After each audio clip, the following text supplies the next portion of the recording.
mis amores! Olha, carinhos, como estás? Agora a gente está num espaço diferente. Por quê, amiga? Isso mesmo, estamos iniciando o quarto módulo da parcimônia. E iremos dar sequência aos estudos que vocês iniciaram ali no módulo 3, com as profs. Mesmo, porque aqui nós vamos estudar também sobre variação linguística, sobre cultura, né, sobre identidade da nossa região. Nós vamos nos aprofundar mais ainda na questão cultural e do nosso povo, toda essa variedade de pessoas e de língua que temos dentro do nosso estado de Rondônia. E é isso. Vamos começar? Vamos lá? Só lembrando, eu sou a professora Tainá e temos aqui a professora Suzana. Suzana, é verdade. Vai que, né? Vai Dá uma lembra, amnésia né? aí neles. Vamos lá, galerinha, então vamos para o nosso slide. Então, o que a gente vai ver, professora, nesse nosso encontro? Vamos falar sobre repertório linguístico e sempre esse tópico vai se repetir. O que vai mudar é o público, né? O público Isso, não, temática. o alvo do estudo, ou seja, repertório linguístico de quem que a gente vai ver hoje? Já já a gente chega lá. Cultura e identidade, imaginário social, e vocês estão vendo que tá ali, né? Ó, povos originários ou povos indígenas, né? Aqui ficou um pouco redundante. Então, a gente pode falar tanto povos originários como povos indígenas. E a gente vai, então, estudar repertório linguístico, cultura e identidade e imaginário social. E a gente vai entender o que é isso de imaginário social. Mas antes, a gente precisa entender um pouquinho sobre os nossos povos originários. Então, vamos lá, porque nós sabemos, temos comunidades indígenas, que são dos nossos estudantes, mas também temos os nossos ribeirinhos, os nossos estudantes da zona rural, temos até alguns também dentro da comunidade urbana, temos também os nossos quilombolas, ok? Porém, hoje nós vamos falar dos nossos povos originários. Vamos lá. Exatamente. Então, vamos para a tela e a gente vai conversando, prestem muita atenção, tá certo? Então, povos originários, povos indígenas. De acordo com o mais recente censo demográfico do IBGE, Rondônia tem 21.153 pessoas indígenas, o que representa 1,25% da população. Então, vocês compreendem que é uma quantidade... Opa, vamos lá sempre, senão não seria eu, né? Deixa a prof colocar, que é uma quantidade significativa de pessoas indígenas, então por isso estão aqui. E a temática das pessoas indígenas, né, a cultura indígena, ela é por lei obrigatória no estudo. E não é à toa, é porque é fundamental que a gente acesse essa cultura para a gente desmistificar ideias que foram construídas sobre os povos originários. Então vamos lá, é muita gente, né? Dentro das fronteiras da Amazônia Legal, Rondônia é o 4º estado do país e o 3º da região norte a abrigar mais povos indígenas, sendo 29 povos registrados no Programa de Povos Indígenas no Brasil. Então, quem são esses indígenas? É uma pergunta que a gente deve fazer, onde eles vivem, né? E por quê? Porque quando a gente faz esse questionamento, mais uma vez, a gente precisa sair do imaginário e conhecer através de leituras, de debates, de encontro até mesmo com eles. E vocês vão ver, inclusive na próxima aula, um convidado que é uma liderança indígena, caritiana. Então, cada vez dá mais voz para essas pessoas para elas se identificarem, né? O Eliar, né, amiga? É o Elivar. O Elivar. Quase que não sai. Então, vamos lá. Onde vivem, prof? Então, segundo o nosso censo, dos nossos 52 municípios de Rondônia, em todos eles nós temos o registro da presença indígena. Do total de município, 26 possuem parte de suas áreas ocupadas por terras indígenas, que juntas ocupam 49.967,01 quilômetros quadrados, o que corresponde a 21,03% da área de todo o estado. Então, nós podemos observar aqui, temos aqui Brasil, né, da América Latina, dentro do Brasil, nossa Rondônia, e aqui a nossa Rondônia num zoom maior, onde a gente pode observar todos esses espaços de verde estão os nossos povos indígenas. como por exemplo, aqui no 1 tem o Caxarari, aqui no 11 temos o povo Rio Branco, aqui no 21 temos o Parque Aripuanã, e assim, gente, vai se moldando toda a nossa história e nosso povo de Rondônia. Exatamente, perfeito. Vem que vamos aqui. Então fica aí no material de vocês, vocês façam essa leitura que é tão importante para vocês, estudantes, interpretarem mapa, não é? E olha o que é interessante também, Su, eles podem se localizar ali. Quais são os povos indígenas que estão mais próximos de mim? Muito bem. Hoje, né? E isso vai fazer parte da atividade deles, então eles já têm essa fonte de pesquisa. Exatamente, é só olhar no mapa, que vocês são especialistas em olhar mapa, que eu já sei. O professor Carlos me contou que vocês são top, né? Então, muito bem. Tranquilo. Vamos lá agora dar uma olhada numa galerinha que a gente trouxe para vocês aqui. Dá um zoom na nossa tela de novo. Então, aqui são os nossos alunos, nossos estudantes, que são pessoas indígenas, e a gente trouxe a imagem deles para a gente conhecer, para apresentá-los a vocês e ler também sobre o seu território, não é? E lembrando que nós vamos falar sobre língua, e quando se fala em território, se fala sobre língua também, tá? Então, quem são? Então, nós temos aqui que eles fazem parte da comunidade indígena Laje Velho. Eles são estudantes da Escola Presidente Eurico Gaspar Dutra, localizada no distrito de Iata, na CRED Guajará-Mirim. Dessa turma do terceirão, temos esses 5 jovens lindos, maravilhosos, que são indígenas. Temos aqui em cima a Zuleide Orauarã, temos o Gabriel Oromon, temos a Suelen Oromon, temos o Genilson Oromon e temos também o Lucas Orauarã. E aqui no meio, eles na sala ali com todas as galeras. Esses são os nossos queridos alunos da professora Otanilde. É muito interessante vocês repararem, prestarem atenção, né? Repararem bem cearense, prestarem atenção ao sobrenome. O sobrenome que vai ter identificação, mais uma vez, com o seu território e também com a sua etnia, o sobrenome que diz sobre sua etnia e também sobre a sua língua, tá? Isso. Outro detalhe, galera, essa escola, esses nossos queridos aqui, eles não estudam dentro da comunidade indígena, porque nós temos algumas escolas que estão inseridas dentro da comunidade. Aqui não, é uma escola que está no distrito de Iata e que esses nossos amados orós, eles vão para a escola todos os dias, igual a maioria de vocês, ok? Eles saem da sua comunidade e vão para a escola ali dentro da cidade. É muito interessante como que bom que vem mudando a visão que se tem sobre os indígenas. E a gente ainda tem que desconstruir muito a visão colonizadora que se criou sobre eles. Então é sempre pensar como o indígena como uma pessoa que é de fato e fugir muito daquele imaginário folclórico que se criava, inclusive eu na escola, né? A gente tinha acesso ao Dia do Índio, que hoje não é mais chamado Dia do Índio, e sim Dia dos povos originários. Dos povos indígenas.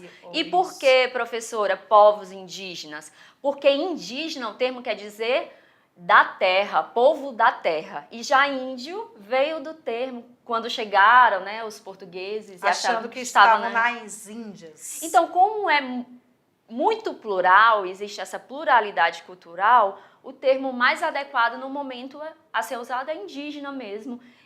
E assim vai sendo feita a desconstrução e adaptação da linguagem. Então, até os próprios indígenas em alguns momentos usam o termo, mas eles têm propriedade, né? Então, mas vocês, estudantes que são pessoas não indígenas, já sabem que o termo mais adequado a ser usado no momento é indígena, tá bom? Mas também pode chamar povos originários. Povos originários.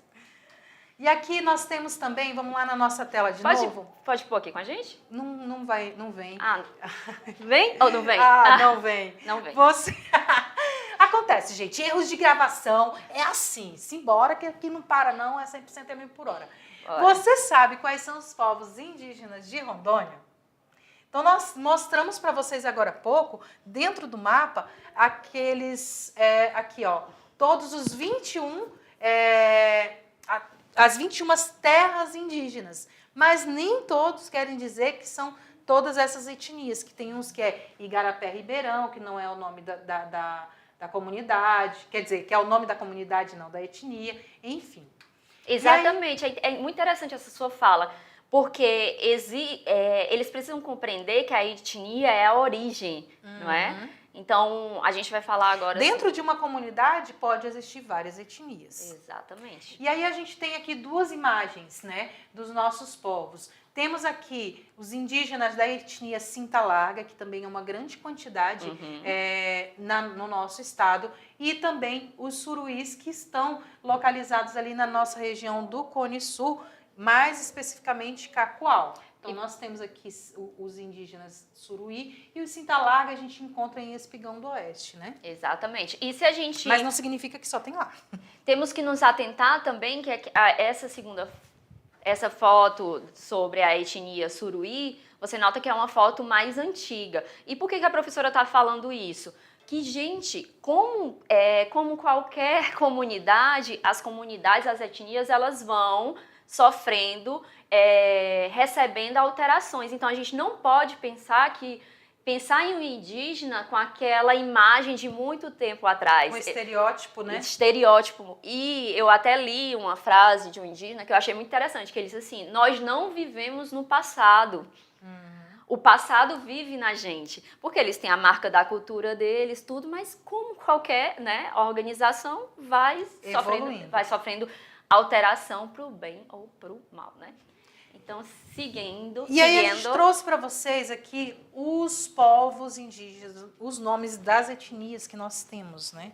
Então, gente, desculpa se por acaso eu falar algum nome errado, né? Então, já vão me desculpando aí. Me desculpe se você é dessa etnia e eu falar o nome errado. É só você mandar uma mensagem para mim e me corrigir depois, ok? Então, vamos lá. Nós temos aqui os Cujubim, o Cauazá, Macurape, Migueleno, olha eu já querendo espanholizar, né?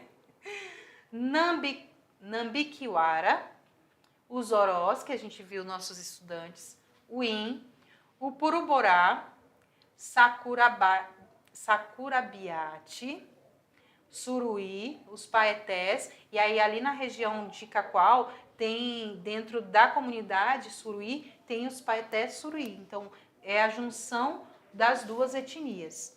O Tupari, que aí veio aqui o Uru para cá, mas é daqui de baixo.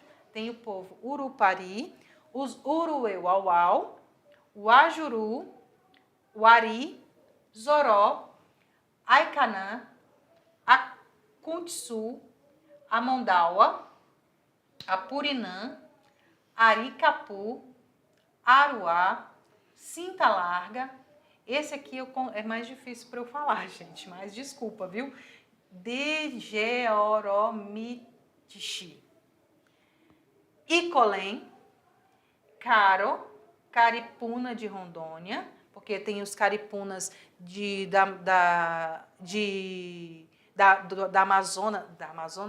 do Amazonas também, tem os caripunas lá do Acre, e aqui temos os caripunas de Rondônia, Caritiana, Caçupá, Canoê e Caxarari.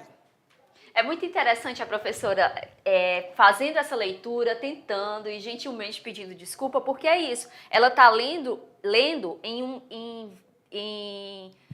usando outras línguas, né? E quando a gente fala em outras línguas, tem toda uma fonética diferente, tem toda uma forma, óbvio, de ler por conta da fonética, e isso faz com que a gente não tenha essa propriedade, porque é múltiplo, né? Uhum. Os sons são múltiplos. E perfeito. É isso. Essa é a reflexão. Agora a gente vai para mais uma imagem de um estudante nosso, e a gente colocou como tópico ali repertório linguístico, porque a gente vai começar a falar sobre repertório linguístico e já iniciamos, por sinal, né? Esse estudante se chama Rosivaldo Guaratira Sakirabiá, Saquirabiá. Etnia Saquirabiá, como a gente viu, ó, o sobrenome, etnia, inclusive língua, né? Escola Fernando Sabino, extensão da Unidade Escolar Arthur Costa e Silva, Alto Alegre dos Parecis de Alta Floresta. E tá aí o Rosivaldo, essa pessoa indígena, né? E, sobretudo, uma pessoa que é estudante nosso, que tá aí se esforçando. E terminando aí o nosso terceirão, né, gente? Verdade. Isso também é muito importante, que vocês estão aí seguindo, lutando e mostrando que vocês têm lugar de fala, sim, tem espaço, sim, e vocês vão para a faculdade, sim. Exatamente. E agora vamos lá dar uma olhadinha, então, o Brasil não é monolíngue. O que é isso, professora? Monolíngue. E é uma afirmação, o Brasil não é monolíngue. Porque quando a gente está estudando, eu também sou professora de português, e durante as aulas, quando começa ali o estudo sobre língua, linguagem, variações, eu falo, gente, o Brasil não é monolíngue. Então, porque antigamente despertava assim, ó, qual é a língua que se fala no Brasil? Aí, todo mundo, português. Só que a gente tem que ir não aos poucos, mas a gente tem que ir trabalhando essa consciência que não se fala só português, né? Se falam as línguas indígenas, se falam as línguas de origem afro, né? Uhum. Então, é uma junção e elas são vivas em alguns lugares, em algumas comunidades. Então, não é que ela ficou para a história, elas ainda são utilizadas. Então, eu defendo muito, Su, que nós não falamos português, nós falamos o brasileiro. Exatamente. Porque essa mescla de cultura, essa junção de vários povos, de várias etnias e de vários países também que formam a nossa linguagem, né? Nossa língua a nossa língua totalmente diferente. Exatamente. Isso é a variação linguística, a nossa cultura tão rica, não é? Tanto é que um amigo meu do continente africano chegou aqui e antes de vir, ele é de Cabo Verde, do continente africano. Quando ele foi lá para o Ceará estudar, ele chegou e disse, mas vocês falam muito diferente do que a gente estuda. Por quê? Ele tinha estudado português de Portugal, aquela gramática, só que é isso que acontece. Português de Portugal. Da mesma forma, a língua em outros países, da mesma forma, a língua utilizada em região, às vezes tem termo, e você já sabe, a gente está aqui falando de variação linguística, né? Então, cabe muito bem falar sobre esse fenômeno que acontece. O Brasil não é monolíngue, ou seja, o Brasil não possui apenas uma língua. Eu vou ler aqui, tá? De acordo com a estimativa recente do Inventário Nacional da Diversidade Linguística, INDL, são falados em torno de 250 idiomas em todo o território nacional. 250 idiomas, tá? Não são 15, são 250. Entre elas, língua afro-brasileiras, de comunidades de migração, né? Que vai línguas de sinais, que é Libras, e língua indígenas e o português, né? O usual português que está aí é o de maior uso, né? Uhum. Então, o que acontece? São 250 idiomas e quando a gente fala em etnia indígena, são mais de 300 etnias no território brasileiro. Então, é muito interessante a gente gravar essa frase, que o Brasil não é monolíngue. Vamos para os tópicos e conversando um pouquinho sobre eles. O que está ali escrito, ó, multilinguismo, o que é isso? Será que eles sabem o que é multilinguismo? A palavra já vem trazendo, né? O português também, a gente tem que ler as palavras. Multilinguismo, porque tem regiões, tem lugares onde em comunidades indígenas, territórios, eles usam mais de uma língua, porque eles usam a sua língua materna, né, que ali você pode encontrar até o nome no sobrenome, no nome do território, e eles usam português, né, por essa interferência, essa necessidade que aconteceu durante os anos, e às vezes eles usam até outra língua. Eu vi que tem territórios que usam o espanhol, mas português. Ainda tem outro detalhe, Su. Às vezes tem comunidades que tem 5 ou uma família só de uma etnia, e todas as outras famílias são de outra etnia. Então ele meio que foi, entre aspas, tá, gente, adotado para dentro dessa etnia. Então ele tem a língua dele, tem a língua da outra etnia que mora lá, tem o nosso português, e aí vai abrangendo todos os espaços. Em- No caso dos nossos estudantes, eles têm a etnia deles, tem a linguagem, a língua materna deles, tem a língua portuguesa, aprendem o espanhol e aprendem o inglês também. Então, mais do que multilinguístico, eu acho que eu não estou para conhecer ainda. Exatamente, eles empregam, né, assim, no cotidiano deles mesmo esse multilinguismo. Então vamos lá, próximo tópico. Português, língua oficial desde quando? Isso aí você vai buscar na história e você vai saber que foi pelo processo de colonização, né? E também quando você extermina a cultura do outro, que palavra pesada, mas é isso mesmo, Fugiu, mas eu vou lembrar já já, tá certo? E aí, Gil? Não vai. Hã? Genocídio. Porque é a cultura também que está sendo. Então, Não, genocídio é Enfim, gente. Enfim, já eu lembro, tá bom? Prometo para vocês. Inventário Nacional de Diversidade Linguística. Vamos para o próximo tópico. Então, vai extinguindo as línguas, né? A extinção da língua. porque no processo de colonização... A gente volta para o mesmo assunto. Ela diz, vamos mudar, vamos continuar. É porque você me perguntou, aí eu vou responder, tá? No processo de colonização, o que acontece? Essa ideia do europeu ser superior refletiu também na língua. Então, Ele impõe, né? Houve o apagamento linguístico dessas línguas que para eles eram marginalizadas, mas não, era uma língua extremamente valiosa, por isso a gente está trabalhando essa mentalidade, tá certo? E o que é o inventário da diversidade linguística? É esse estudo que se faz sobre toda essa variedade e também tem a intenção que essas pessoas que possuem, né, que têm a sua língua materna, diferente do português, possam ter acesso a atendimentos públicos utilizando a sua língua. Isso aí é uma longa história, mas temos que avançar, né? Acreditar numa aplicabilidade. Dá um zoom na tela rapidinho. Isso, só para a professora Tainá pegar a cola dela. Ah, tá certo. Porque, galera, aqui nesse último tópico, a gente está falando do projeto de lei que prevê a língua indígena como cooficial. Então, eu vim pegar aqui minha colinha para falar sobre esse projeto de lei para vocês. Em 2022, a Comissão de Constituição e Justiça, que é a CCJ, da Câmara de Deputados, ela aprovou um projeto de lei de número 3074/19, proposto pelo deputado Dagoberto Nogueira, que trata do quê? Que pretende reconhecer a língua indígena enquanto idioma cooficial nos municípios que possuírem comunidades indígenas.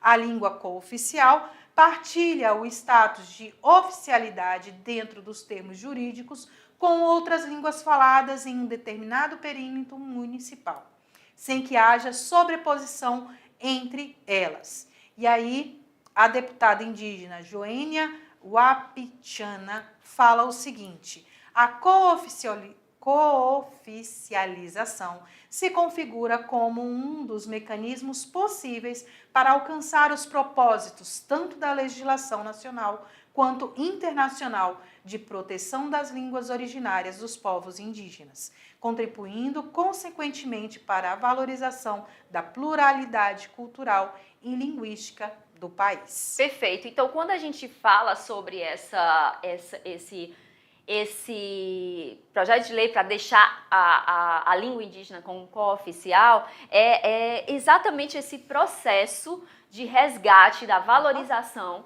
não é? E deixar ele ali, onde uma tentativa, né, uma visão de tentar de trazer a língua para o lugar que ela tem que estar, que é um lugar de valorização. Tá certo?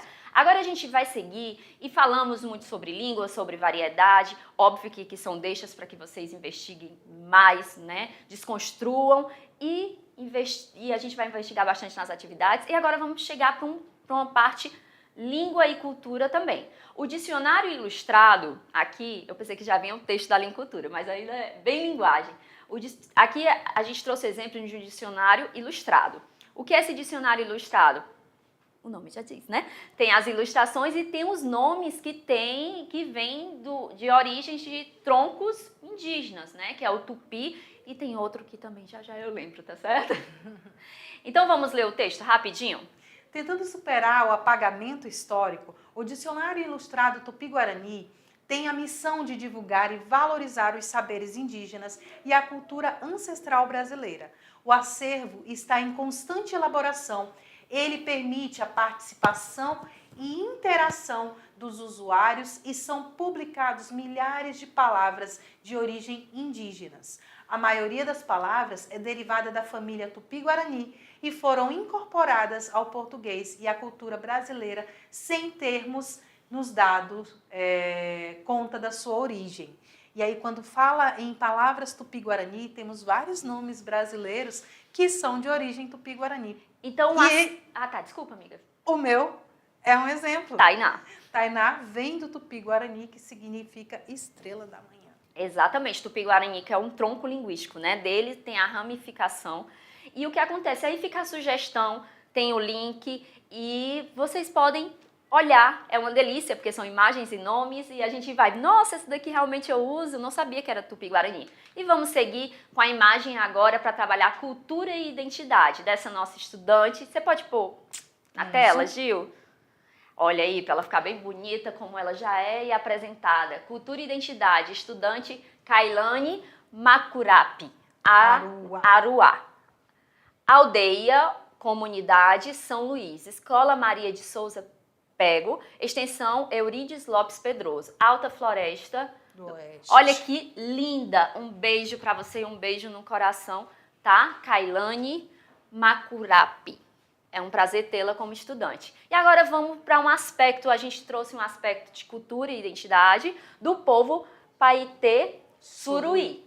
Em um ritual de povo indígena, mulheres só se tornam artesãs após o ciclo menstrual. O primeiro ciclo, né? Então, o que acontece? Nossa, como é diferente, né, professora? Como é diferente?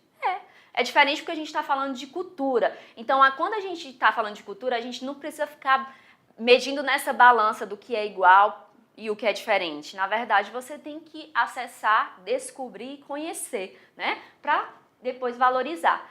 E aqui é um ritual do povo Paetê Suruí. Suruí. Isso. Perdão. Passa aí, amiga. E só lembrando, né? As meninas... Diferente assim, as pessoas não indígenas, às vezes quando é criança já começa a mexer com artesanato, aprender com as mães, com as avós, como é que faz. Porém, dentro da comunidade Paetê Suruí, não acontece dessa maneira.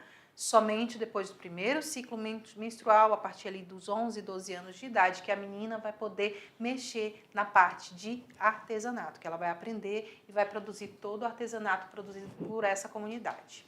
Exatamente, aí estão alguns exemplos, né?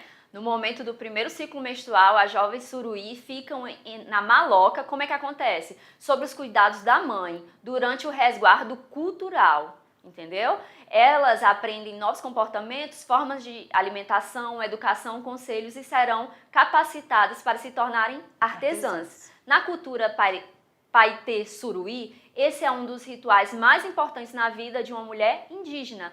É nesse processo de purificação espiritual que ela se prepara para assumir as responsabilidades nessa nova fase adulta. E aí são imagens do artesanato, né? Quando a gente fala, pode ir passando, quando a gente fala sobre indígena, né, sobre essas comunidades, muitas vezes a gente vai se deparar sim com o artesanato, porque é um aspecto muito relevante. Inclusive hoje eu estou com um colar e uma pulseira feita por um homem indígena, que é o Elivar, que foi o convidado do podcast que vocês vão assistir. Então, assim, feita de semente, é uma riqueza que você traz no acessório, para mim, uma joia, tá? E agora a gente vai para a imagem, mais uma imagem dos nossos estudantes, aqui para a gente trazer bastante essa identidade. E o zoom de novo. E o zoom de novo, vamos lá. A prof, né, que é maravilhosa. A prof. Andréia, que está lá na comunidade Cinta Larga, né?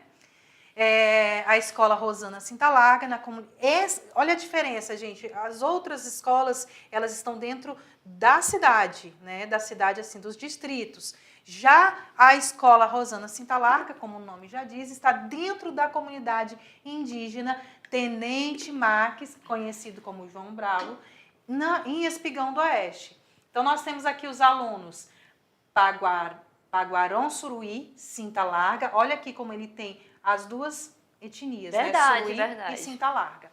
A Patrícia Cinta Larga, a Samanta Cinta Larga e o Samike Paguteta Manu Cinta Larga. Desculpa se eu não falei seu nome correto, tá bom, Samike? E a prof. Andreia. Isso. E aqui, por último, nós trouxemos uma imagem da formatura de 2023, onde os alunos da comunidade de Boate Geraini tiveram a presença dos nossos queridos professores de matemática, que é a professora Lúcia e o professor Maurício. A gente colocou essa imagem aqui para dizer para vocês, nossos estudantes indígenas, que é um grande prazer, um grande privilégio poder acessá-los, tá? Falar sobre o nosso desejo de contribuição à vida de vocês. E é isso, mostrar aqui com a imagem da formatura que vocês também são muito capazes, que nós estamos aqui à disposição, e desejar aos indígenas e não indígenas, e aqui sobretudo aos não indígenas, que vocês acessem esse espaço de busca para quebrar com esses estereótipos e conhecerem as pessoas indígenas, as culturas, as línguas, porque assim, o pluralismo cultural, ele é o que torna o Brasil muito lindo. E único, né? Sim. E é isso aí, galerinha, aqui as referências bibliográficas. E agora é a sua vez. Tem toda a descrição da atividade com o professor presencial e nós nos vemos.